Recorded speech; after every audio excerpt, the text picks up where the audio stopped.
Saudara-saudara yang terkasih, apakah kamu mengenal Kristus?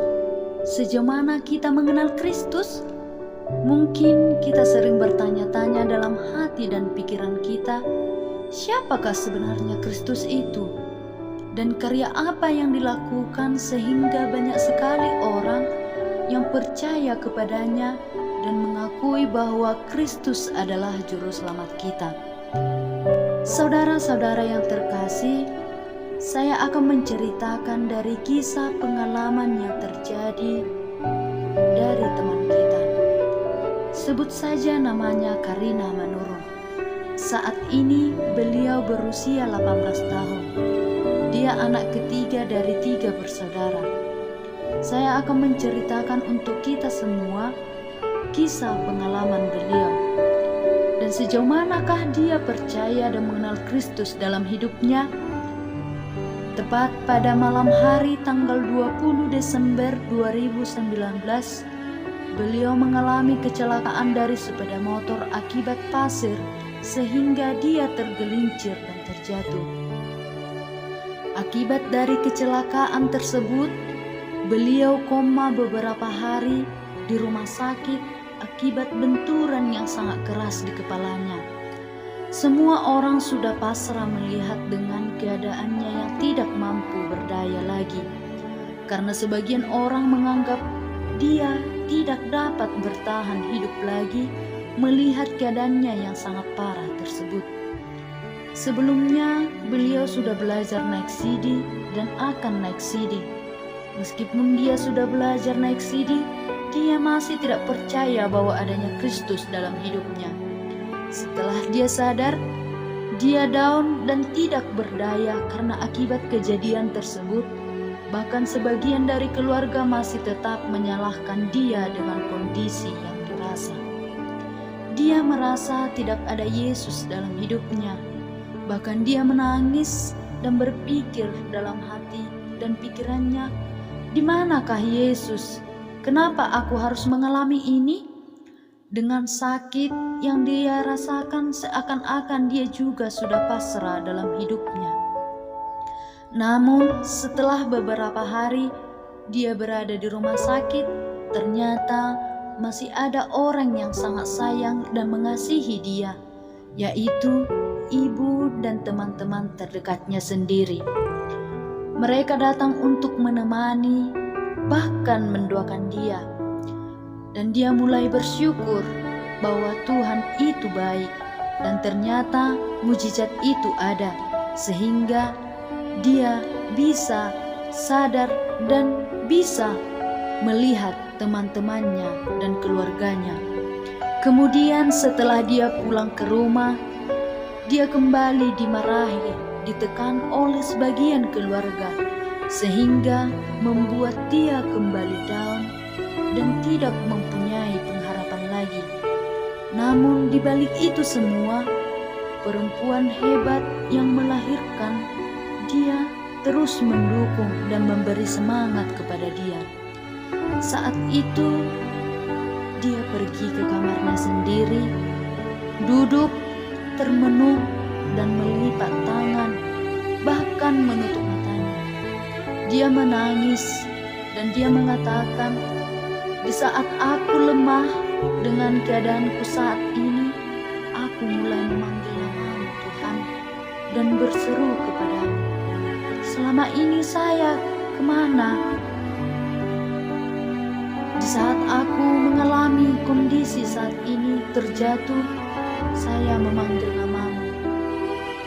Dia juga berpikir bahwa setiap kejadian yang terjadi dalam kehidupan kita adalah sebuah ujian yang diberikan Tuhan, dan supaya kita lebih dekat lagi dengan Tuhan. Dia sudah menyadari hal itu.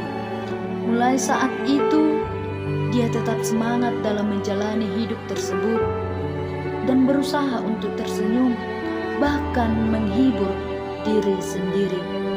Dia juga sudah mulai menerima keadaannya saat itu, tetap berusaha untuk bangkit demi orang yang dicintainya. Meskipun sampai saat ini beliau terkadang mengalami sakit itu di kepalanya, dia tetap bersyukur dan semangat menjalani kehidupannya. Bahkan saat ini dia masih bisa melanjutkan sekolahnya ke jenjang perkuliahan, yaitu Sekolah Tinggi Bibelfro. Demikian cerita pengalaman hidup teman kita. Dan awal dia mengenal Kristus yaitu karena dia mengalami sakit yang dideritanya. Dan Tuhan mampu menyembuhkan dia dari penyakitnya. Begitu juga halnya dengan Yesus. Yesus menyembuhkan orang-orang sakit di Kapernaum. Pada waktu itu, Yesus keluar dari rumah ibadat dan pergi ke rumah Simon Petrus dan Andreas. Orang-orang di Kapernaum takjub mendengarkan pengajaran Yesus karena perkataannya penuh kuasa. Yakobus dan Yohanes, keduanya adalah nelayan. Begitu juga halnya dengan Simon Petrus dan Andreas, ada bersama dengan Yesus. Di rumah itu ada ibu mertua ibu Simon Petrus yang terbaring di tempat tidur karena sakit demam. Yesus diberitahu bahwa ibu mertua Simon Petrus sakit demam. Yesus memegang tangannya lalu membangunkan dia, dan seketika itu demam ibu mertua Petrus hilang. Ia pun bangun dan melayani Yesus. Mengetahui ibu mertua Simon Petrus disembuhkan Yesus, menjelang sore pada hari Sabat itu banyak orang di Kapernaum datang menemui Yesus di tempat itu.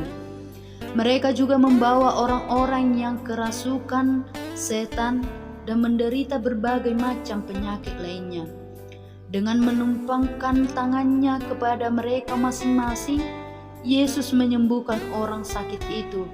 Kejadian itu digenapi apa yang dinubuatkan oleh Nabi Yesaya 700 sebelumnya.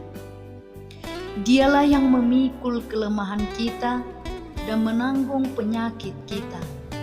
Yesus mengusir roh-roh jahat dari beberapa orang, dan setan itu berteriak, "Hah? Engkau adalah anak Allah?" Tetapi Yesus menghardiknya, penyuruh-penyuruh untuk diam, karena mereka tahu bahwa dialah juru selamat Mesias yang dijanjikan oleh Allah.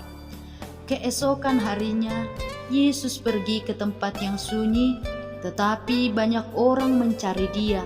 Setelah mereka menemukan Yesus, mereka memohon agar Yesus tidak meninggalkan mereka. Tetapi Yesus berkata, "Aku harus memberitakan Injil Kerajaan Allah ke kota-kota yang lain, sebab untuk itulah aku diutus." Setelah kita melihat pengalaman teman kita dan melihat mujizat yang diberikan Yesus terhadap orang-orang sakit di Kapernaum, Kristus itu adalah luar biasa.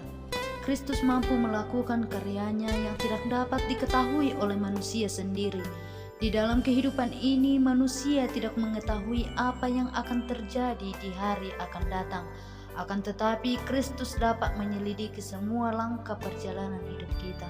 Melalui kisah ini, kita dapat percaya bahwa Kristus adalah penyelamat bagi kita, dan hanyalah Dialah yang mengetahui segalanya. Amin.